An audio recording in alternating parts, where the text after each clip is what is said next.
Bill Bronner, and welcome to tonight's show. The topic, here's what happens. We have a group of people, we talk about a topic, and then we all mix it up as a panel. Tonight's topic is parenting. Not everyone's perfect. And I think if I were going to cop out, I would start talking about how bad my parents were. because that would be the easy way out. But no, I'm a bad parent. First of all, I am a parent. Everyone in the, here is a parent. That's what we all have in common. And I have a 31-year-old and a 7-year-old. I'm 55 years old. I like to have a child every 24 years. And at 72, I'm looking forward to that one. Because it gets better. It gets better.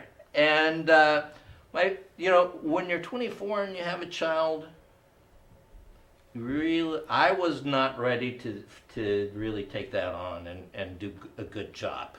So at 24, I was the kind.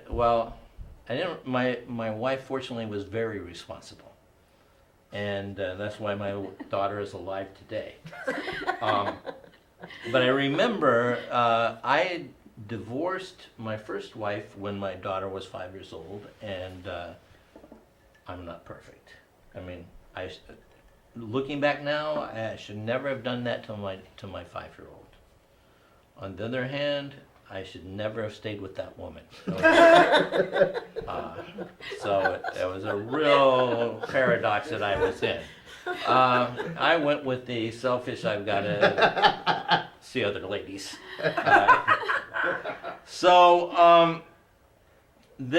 But I was the kind of guy that as soon as I became single, because I had married when I was 19 and had really skipped the whole singlehood of my life. The single with the job phase had never happened. And as soon as that happened, I found myself being quite a dancer. And so I moved to San Francisco after I graduated from law school, and I started dancing like 5 nights a week. I was really a dancer. And I would have my daughter, had joint custody with my daughter, and I would have my daughter like once a week in the middle of the week, and then every other weekend. And so I had my daughter, and I remember I was between apartments, and I was living at a bed and breakfast with a weekly rate in San Francisco. And my daughter had come to spend the night with me. We had a lovely dinner on Lombard Street, and she had fallen asleep in my room, and I thought, well, you know what? Why don't I just go dancing?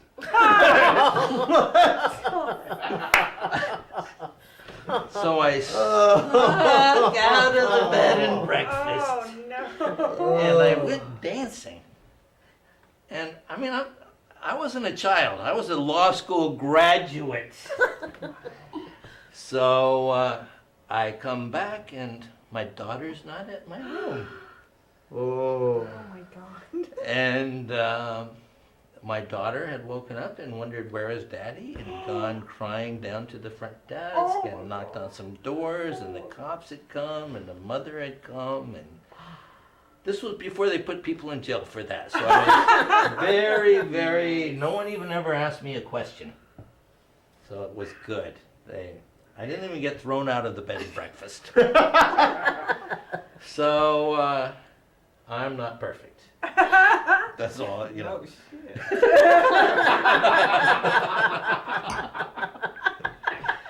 So, but I'm trying to be a lot better with this one, the 7-year-old. Yeah. How could it be worse? Yeah, that's a pretty So, hard all right, now I'm looking bad on my own show. I'm realizing that this part will all be edited, and you guys will say your wrong shit, and then I will be, I'll look good. I'm the editor. So, You're just setting us up. yeah, exactly. Oh, I made that up so you guys would come out with your big stories. You're looking for the wrap up, yeah. So, but I was, I'm really thrilled to be the father of a 7-year-old, and my wife and I, we take turns. He is the most spoiled child that I know, and we take turns every night. One of us reads to him, and then we turn off the lights, and then we have to tell him the story of the head. My wife does the prayers. I do the joke of the day. And then, you know, and I always tell my little son, I love you. And so, you know, and frequently I tell him, you're the best thing that ever happened to me. And he says, so far. And I didn't know where he got that from until I saw the Simpsons movie yesterday. But it is the greatest thing that can happen to you is to be a parent. It's also the most work. And sometimes you just think, you know what, why didn't I just get like a turtle? But yeah, I know, yeah. Just throw a little lettuce in there every, twice a week, and he's happy. So, but looking forward to hearing your stories. I'm not a perfect parent, and I'm just, you know what, and I had a lot more to say, but I'm not going to say it right now. I'm happy. I met this woman at a party, and all of a sudden I was laughing, and then I found out that she was a performer, and I told her about the Free Speech Show, and she agreed to become a part of it. Amy Simon! Yay! Yes, hi. I am a mommy. I have 2 daughters. And I'm very lucky because they're healthy, and they're smart, and they're pretty, and they're talented. And they're not here! Because they can be a pain in the ass. No, I love my kids. I love being a mommy most of the time. Some of the time. No, I really do. But, you know, they say that being in the armed services is the hardest job that you could ever love. And I don't know who said that, but I wonder if they ever had kids. And I wonder if they ever had teenagers. Because I do think it's, great to be a parent, but I think most people don't have the slightest idea what they're getting into when they become parents. And I think that if you ask a parent who's been at it for a while, like you were saying, if you knew then what you know now, would you still have your kids? And it's a really interesting conversation. You might have some surprising answers. Because I know I didn't have any idea what I was getting into. I had no clue. And when I got pregnant, I read all the books, what to expect when you're expecting. It wasn't helpful at all. Didn't prepare me one bit. And I did everything it said. I took the Lamaze classes, I quit drinking, I quit smoking crack, exercised, ate well, and then when I went into labor, I took my little food bag with my beer in it because they said that you can drink beer when you go into labor, yay! And I brought my Led Zeppelin tapes. Yes, tapes, that's how old I am.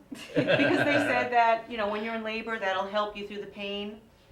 What a load of crap. I mean, oh my God. I went to the hospital on a Friday night after hours of agony, and they said, you gotta go home. You're not dilated. I was devastated until they said you can drink the beer though. So I popped that sucker before I even hit the elevator. Went home. 37 hours, 3 days later, you bet. And on a Monday I became a mommy, and my life has never been the same since. But, you wonder why really do we have kids? I really thought about that when I was getting ready to do the show. I'm like, why? Why do we have these kids? Is it because we want a legacy, or because we want to be immortalized? Really, why do we have these kids? And I think it's because the babies. We love babies. They're so cute. They're so cuddly, they smell so good, they're addictive, We don't know that they're going to turn us into these fluids control monitors, which is what we turn into, or these sleep-deprived, multitasking, nurture-shock slaves. We don't know that. They're just cute little babies, and, they're delicious, and they smell good, and they give you those little guppy kisses, and they hug you, and then when you walk into the room, their eyes light up, and you feel like you're really important, and you really are. Never felt more important. And then they turn into toddlers, and they become mobile, and your life is over. And you can't sneeze or pee without wondering where the hell are they? And they're hanging from the chandelier, or trying to get out the door, or sniffing paint or something like that. And then they turn, older, and they go to daycare if you can afford it, or preschool if you can afford it. And they come home with every germ on the planet. And then you got snot and puke and crap for who knows how long. And that's the way it's supposed to be so their immune system can develop. And that's fun, isn't it? That whole year of sick. And then they go to regular school. unless you're one of those parents who believe in homeschooling, which I'd rather burst into flame than do that. Because, I couldn't wait to get those little humans out of my hair for a couple of hours. I just couldn't. And they went off to school, and then, they come home from the playground with all sorts of stuff, ideas and opinions. And, hey, Mommy, how come Janie can have Fruit Loops and Doritos for breakfast? Well, because Janie's parents don't care if Janie gets cancer or diabetes. She just loves me like Mama does. And then the worst thing happens. They turn into teenagers. I have a teenager, and I'm telling you, I am ready for rehab, and I really mean that. I have a teenager, and she's like, first of all, I couldn't believe that puberty would be so hard the second time around. I mean, it was really hard the first time around, but being the mother of a teenager and going through that puberty thing, she's like, oh, leave me alone. Don't touch me. Don't touch my hair. And I go into her room, and she's like, can I help you? Can I help you? I'm your mother. You used to live inside of me, okay? Can we just, remember that for a minute here? But she is 14 years old, and I'm absolutely terrified, and I yearn for the days when she was little, and she thought I was so wonderful, and I was everything, and she'd be like, oh, Mommy, you're so smart, you know everything, and I'd be like, oh, I don't know everything. But I always know when you're lying, and I always will.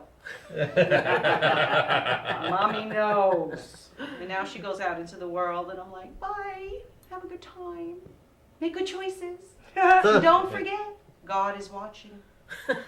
She doesn't believe in God, but that doesn't matter because she's scared. And scared is good. Guilt works, fear works, I don't care what. Something's, whatever works when she's out there. I want her to know. And she's scared, and I think I'm doing my job because she has consequences. And her mother is hovering around her. And she knows that. But I actually came up with a great idea. I think I know how to keep tabs on a teenager. Sniff them. Sniff them. Think about it. When I was a teenager, if my parents had ever stuck their nose in me when I got home, really, it's a very smart way to go. Because you can smell where they've been, what they've been doing. You could smell pot, smoke, drink, sex. You can smell everything. And I tell her, I'm going to sniff you. Oh, I trust you. It's the environment I don't trust. It's everything else that I don't trust. Whatever works. But the thing is, I look really good because there's other parents around that aren't doing such a good job. Like Paris Hilton's parents. Oh yes, I had to bring it up. I don't know anything about what goes on in that house, and I don't want to judge or anything. I really don't. Maybe they really tried. Lots of parents try, and the kids still turn out bad. Maybe they instilled really good values. Maybe they were there doing the whole self-sacrificing thing. But I'll tell you this right now. If I ever turn on the TV and see my kid in a bikini, eating a cheeseburger and humping a car, she's dead. And that's it. So I'd like to say thank you right now to Paris Hilton's parents and Lindsay Lohan's parents and a few other parents for making me look like the perfect parent. That's all I have to say on the matter. Is a parent of 2 adults, I believe. That's true. And I'm now the child. Laurie Buckley. Hey, Laurie! In my family, I came from the, some people have experienced space, the moon landings and things like that. I experienced life with a spanking, a little trim up the bush, little belt, and I was a perfect child. People went home and beat their children after they met my brother and I because we were in show business. And you cannot party if your kids are all over the place. So we were taught to be very behaved no matter what hour of the night. We were dressed in little sexy little kid pajamas, little silk Chinese outfits and hello, how do you do? Yes, Daddy, I'll be right there 4 a.m. Oh no, we don't need to be carried. We were amazing children. But I went from the beat them so they're obedient into the time out situation. And I said, when I had my kids, my parents, their idea of babysitting was leaving me my brother in the hotel room. Nice hotel room, it had all the benefits of it, and they'd say, we're going to go do 2 shows and we'll be back. Okay, we're fine. Well, we'd go to sleep, but then if we didn't sleep, they came home one time to an entire bobby pins in the cold cream. We devastated the room, and like 2 angels sleeping quietly. Well, that's how I knew. That's what I thought. I didn't know anything else, barely held 2 babies before I had my own. So I had to go you know, I didn't read. I wasn't one of those people that had the benefit of pick up a book and figure something out. No, as close as I got to Dr. Spock was Mr. Spock on Star Trek, which worked out handy for later on when I went to alien meetings and told the kids maybe we'd go on the second landing, which they would never let me forget. But you know, I was more, since I was so strictly raised, I wanted to be more, I want them to have freedom. So I went, freedom! I mean, I gave them big time freedom, which worked out lovely for them, but kind of didn't translate later on for me. My son, who was known as the neighborhood streak, dressing by 10, he'd be naked by noon. And so here you got a little 3-4-year-old outside riding the tricycle through, through the neighborhood. And one day I just couldn't find him, and I was so upset and worried about him. And I thought, I'm on my horse. I go, he wouldn't go down to the 6-lane highway with 5 Labradors naked. Would he do that? No, he wouldn't. But oh, he did. And this is me dialing 911. No, let's let me look next door. He's probably under a bucket somewhere. Where did he go? Well, he comes home in a police car, naked as a jaybird. Like, they were worried. They thought I was good, but nobody cared. They didn't bother me. They didn't get me in trouble. He's naked as a jaybird, no seatbelt, between 2 cops coming home. I go, that is such a nightmare for a mother that smokes pot. Right now, that was like such a big hassle in my life, you know. And I had to go through the embarrassing things, because you're only trained by embarrassment. Because the minute you have children, the next 18 years of your privacy is ripped and torn from your loins. Yep. It's gone. You can forget it, you know. So I'd be at the supermarket, and my son would say, Mom, I gotta go. And I'd just say, well, I'm almost done. I'll be right there. And I turn around, and there's just a big puddle of pee right there. And you can laugh and carry on. And so, and the way I learned, I had a son and my daughter. My daughter's now 39, my son's 36, so you know, they forget everything, which I'm very grateful for. And so I would tell my son, I go, I brought you in, I'll take you out. And I'm not sure what it meant. He never asked me anything, and I wasn't sure, but it worked for a long time, because fear does work for a while. I don't guarantee it for the long term, because once they take the oogie boogie out, you're kind of screwed. And then my daughter, you know, heading towards puberty, and my kids, of course, being Buckleys, they learn to talk very, very well. So I'd be like, you're driving me crazy. Why the hell are you doing this? And she goes, well, I'm not the one who wanted to have sex. You wanted to have sex, you know.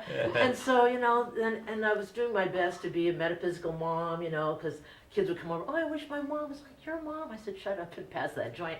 You know? And so I said to my son one time, he came to me, he goes, Mom, he says, can I have $2? And I go, okay. I said, here's my last $2. And he goes, Mom, he goes, you know. He says, cut the crap, Mom. He goes, you know how money always comes to you. He says, so just, you know, let me have the $2 and get on my way. And I go, well, you know, son, I was having a low day. Okay, I said, I was just not feeling myself. I thought I'd work you over and you know, suck some energy from you, but apparently you're just too well prepared for me today. I said, so here's the $2. Go have a good time. So, you know, I look at this age and generation, and my kids, maybe I think I told them a little too much, because I gave them all this information and they weren't sure they wanted it. You know, I mean, I had the natural birth control doctor over, you know, what's that in the kitchen, Mom? It's speculum soup, honey. You know, they had no idea. And, but you know, I look at it this way. We're in such a crazy world today. You got to talk to your kids. You got to let them know what's up. You got to let them know what they can say, kind of what they can't say, because they're always saying crazy stuff. Like when the principal called me and my son, and I told him, never take your dubage to school, honey. I go, that is so wrong. And so I get a call from the principal. They just have to show off their new toys and whatever, you know. But I believe the family that smokes together stays together. And so we go into the principal's office, and so now I have to play the part. My son knows what part I'm going to play.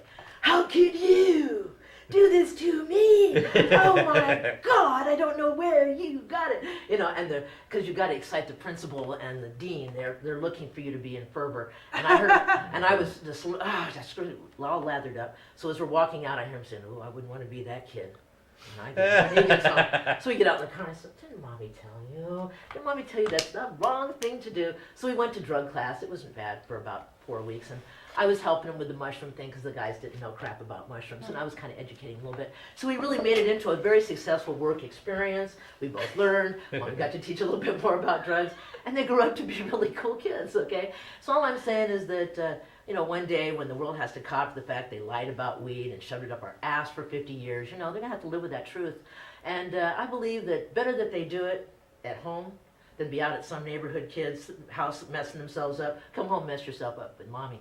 So it worked for me. So I believe, I'm the next generation of the cool mom where you can come and talk some shit. You can be a person. You can know there's no sad story, no story rough enough that you cannot tell me. And I found my door was always open. I kept a lot of kids that couldn't get it on at home and came to my house and hung out with me. And we're still friends today. So I recommend being cool.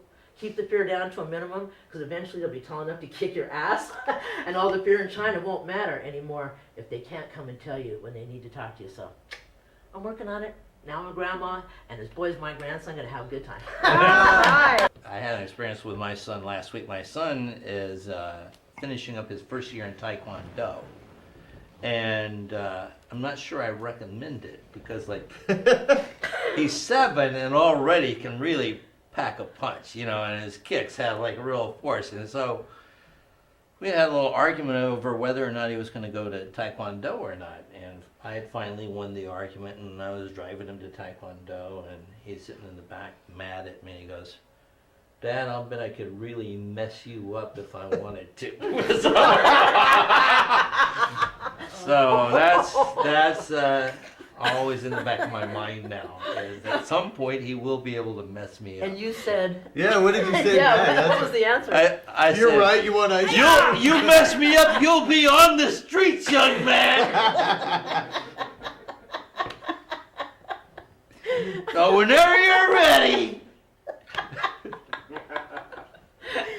So The threat of yeah. I'll be living somewhere else after you mess me up. So, all right, my good friend Dean Evans, I've known him since he was still living with his parents, and now he's a parent. Oh my God. Dean Evans.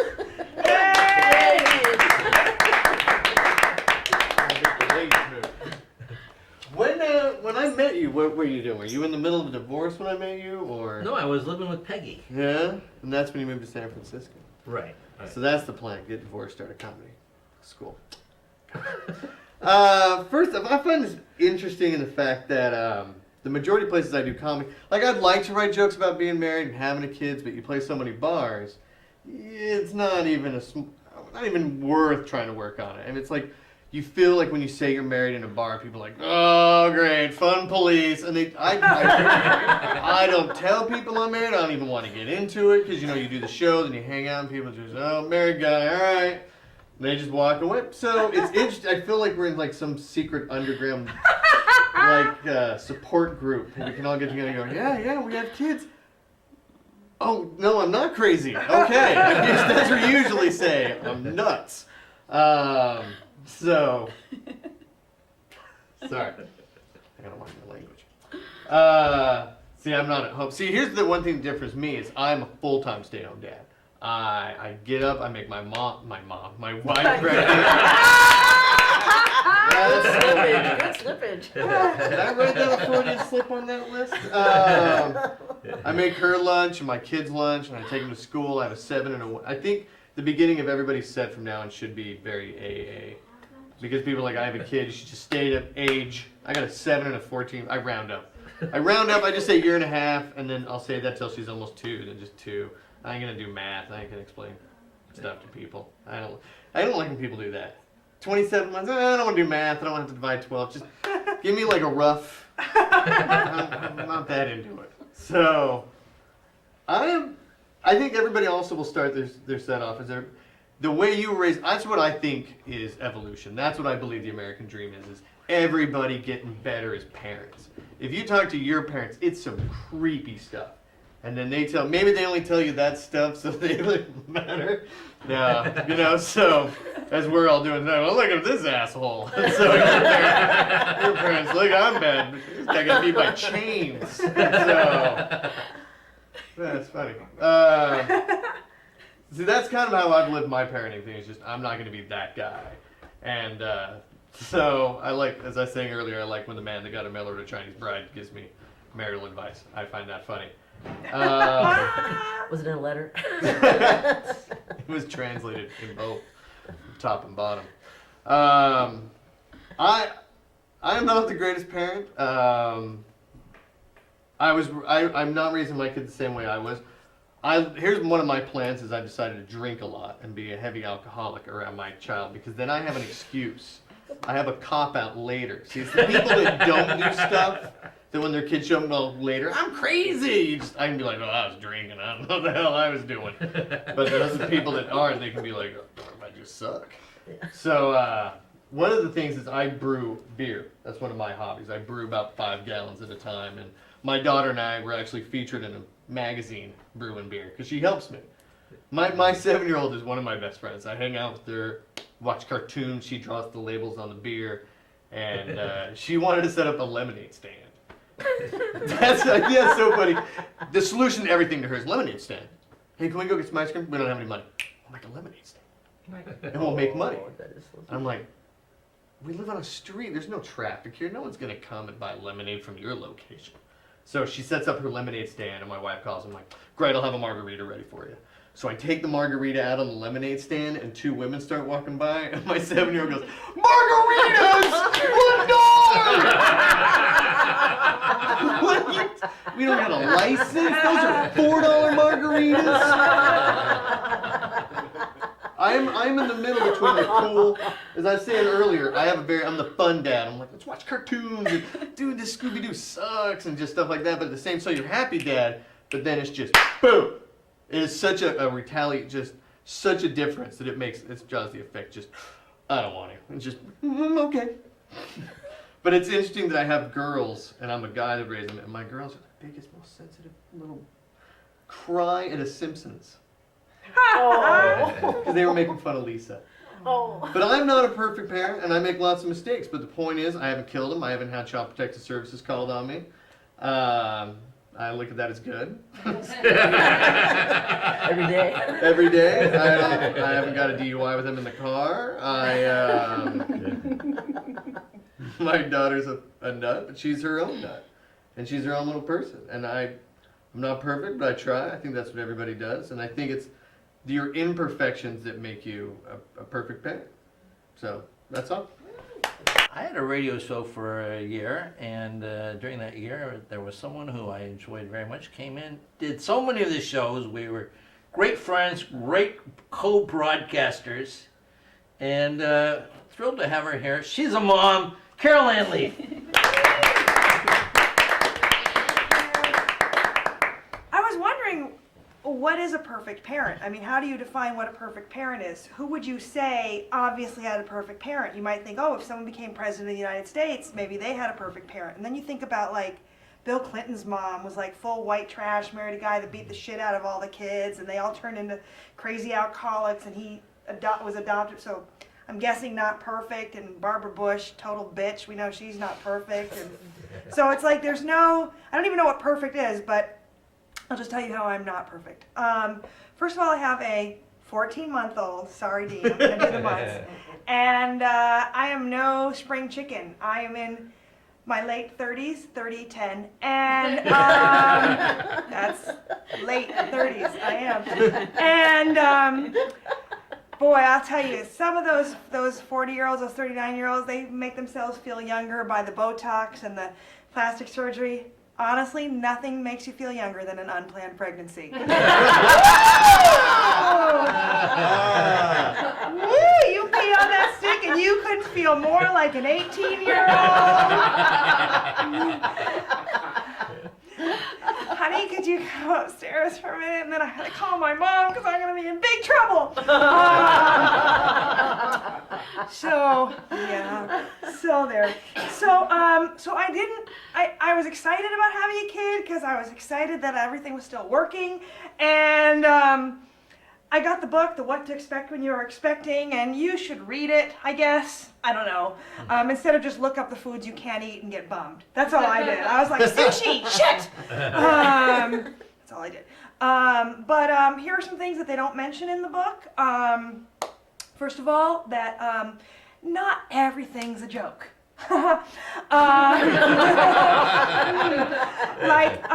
Like you're over 30-ish and you have to go for the genetic counseling and everything, and you know what they don't like when you make jokes there? They don't. They don't. I was with my lovely father of my child, and we were there, and she was explaining about all the different kinds of Down syndrome, the panoply rainbow of different kinds of Down syndrome, and she got to one where she explained it as, okay, in this kind, as you know, you're like ready to cry. In this kind, they're born, but they usually don't live past their first birthday. And I turned to Jeff and I said, so you get to keep the shower gifts. Yeah. I'm glad you laughed, and he laughed, but she looked horrified. So, yeah. And then there's the part where you think, oh, that's why God's going to punish me. But anyway, so, and then here's another thing they don't put in the book. They make you leave the hospital with your child. Shit! And no one comes home with you. None of the lovely people that have been changing the diapers or explaining how to breastfeed or all that, they all go, bye-bye, and then you get in the car. And there's no book for that, really. I mean, there's books-ish for that, but there's no real book for that. So Jeff and I got in the car with our lovely son, and I have to say this. It is amazing how much you realize how much the world sucks the second you have a kid in the car. I'm sure 2 days earlier we'd been driving past that hospital, vroom, zoom. You get in the car with that kid and you're like, would you people learn how to drive? I have a newborn baby in my car. I am whacked up on Vicodin and I know you're a bad driver. So yeah, so they make you take them home. Oh well. So what else? So then is the first, I'm sorry, I know it's the most wonderful thing you've ever done and blah, blah, blah, but those first 2 months, there's really not a lot to do except watch them sleep, change a diaper, and feed them. And if you're the man, it's watch them sleep and change a diaper. And so honestly, the first 2 months, I was just bored out of my mind. I just would sit there and stare at him. And I mean, I guess he was cute and stuff, but he didn't do anything, no tricks, certainly no jokes. And like Jeff would go out and be so nice and go to Target and everything, and he'd come home and I'd be like, was it fun? Were there people there? Did you have a slushie? Tell me about the rabbits, George.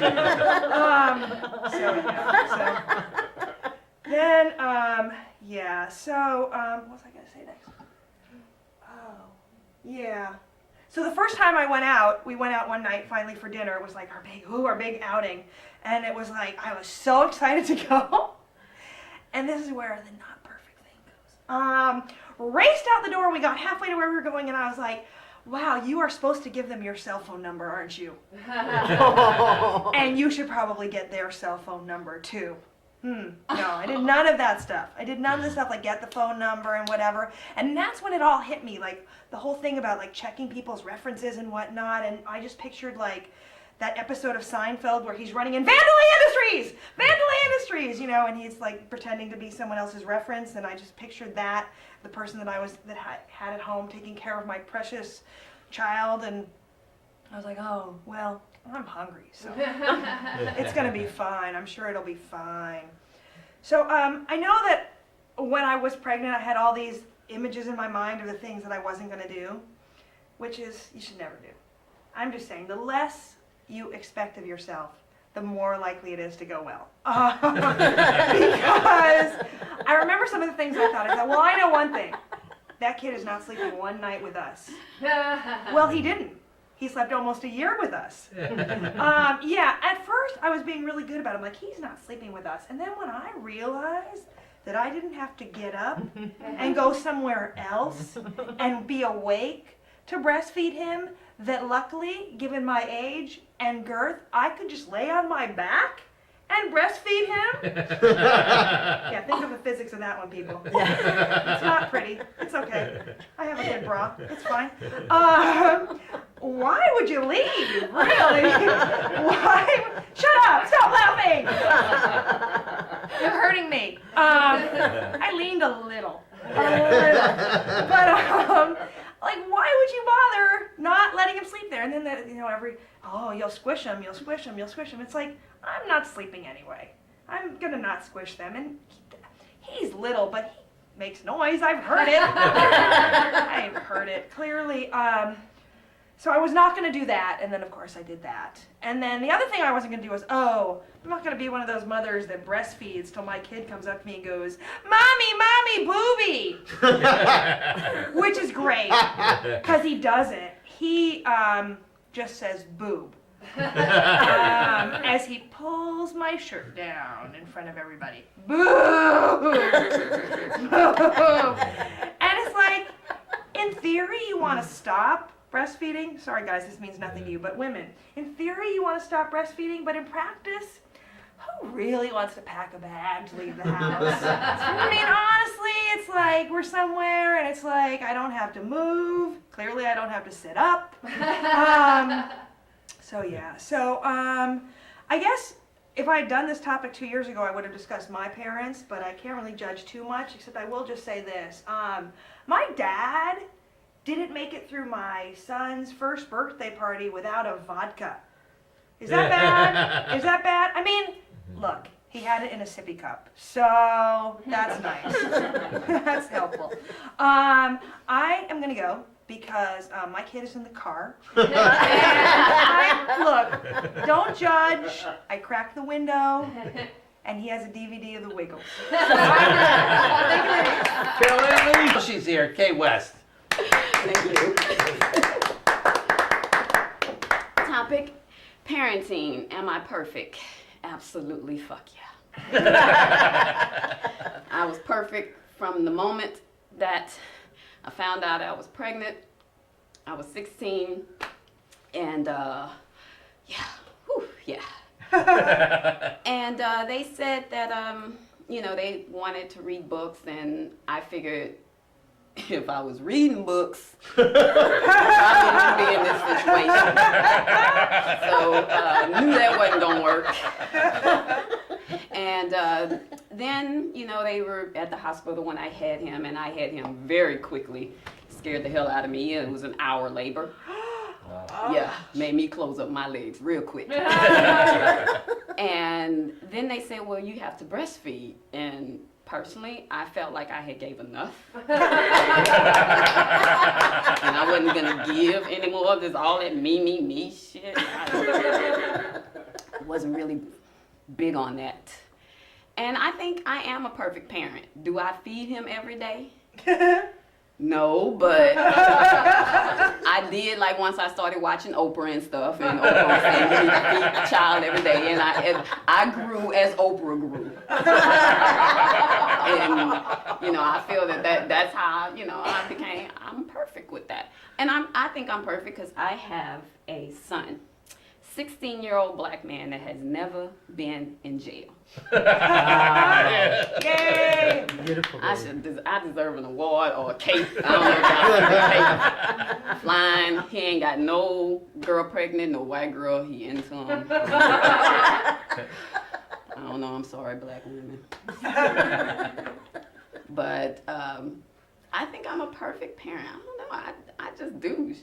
Did I spank him? Hell yeah. But I think you're supposed to put fear into your children's life. I used to kick his ass until he got tall. Then I just went around and just kind of acted crazy and stuff. I showed up at his school, and he could testify to this. I showed up and he wouldn't listen in his art class, which I couldn't understand. Like, why are you not? All you gotta do is draw stick figures. I mean, you in art, whatever, you just act retarded and do something, they'll be happy. I mean, giving them all these remedies of what to do, and he wouldn't do anything. So I decided to dress up in my house robe. Oh no. I put on a big, like turkey kind of thing, and I put some house slippers on, and I went sat behind him in class. And because he has the kind of stubbornness of his mother, he went on for a week till he decided that, okay, Mama, I'm tired of you coming up to class behind me, and he learned his lesson. And I think I'm a perfect parent because I'm an involved parent. I'm involved in his life, every aspect. I don't like ugly girls at the house.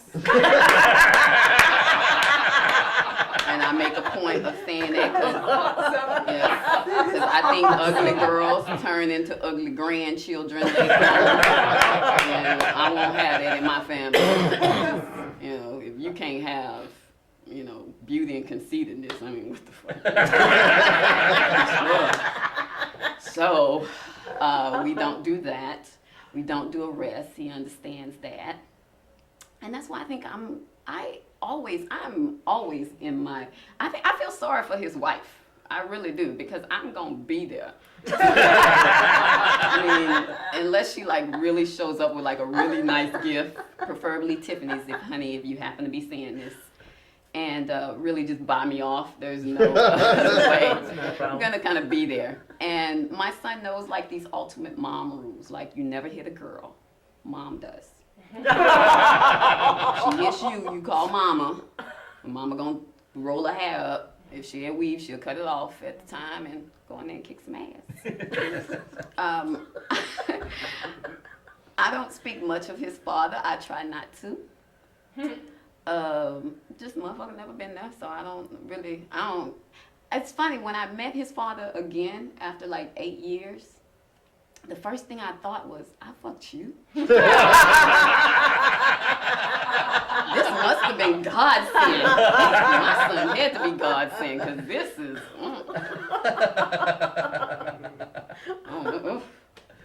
But I knew that my son needed to know his father, because I had researched, and even back then, before we knew of Osama bin Laden, I knew of what was Hitler's father. Oasis is, I think his name was, Hitler. He died at like 13. Hitler didn't know him very much. Osama bin Laden's dad died at 13. And I kind of figured, well, fuck. Who wants to be the mother of the child that fucking, ruins the world? That's like, I think at that point in time, nobody is going to have sex with you. That's what you produce. So to keep my sex life alive, I figured, let me go back and find this old damn dude and get him to meet his son and all that other stuff. Buy him some tennis shoes, because that's what black fathers do. So that's what I decided to do. And again, that made me a perfect parent. I think that makes me perfect. And I think that is, I'm rounding it out. That's why I'm fucking perfect. Finally! Finally, a perfect parent. All right, we're going to reset the cameras and the furniture, and we'll be right back with our panel discussion. Click to the next button at home. All right, we'll be right back. My next guest